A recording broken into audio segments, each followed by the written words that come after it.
हाय मित्रांनो, नमस्कार. ही गाय आपली इथं गोर आहे ते आता मग पाणी पाजायला लागल्या.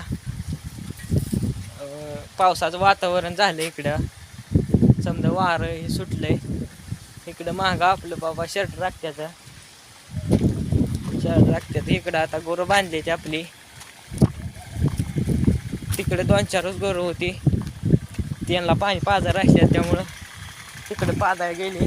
ही दोघी दुसरीकडून ध्यानला इकडे पाणी पाजून इथं दोघीला बांधले. इथं रेडी बी इकडं आणून बांधली बघा. इथं रेडी आपली बघा. इथं म्हस आहे, इथं म्हस बांधली बघा. इकडं बाकीची गोर इकडं आहे ती, ह्यांना पाणी पाजते ती. पाणी पाजते. समजा पावसाचं वातावरण झालंय आता. समजा पाऊस यायला लागला आता. चर्चा चालू झाली. आमची मम्मी येतं आता गोरं नेते इकडे बांधायला बघा. आमचं पप्पा येत इथं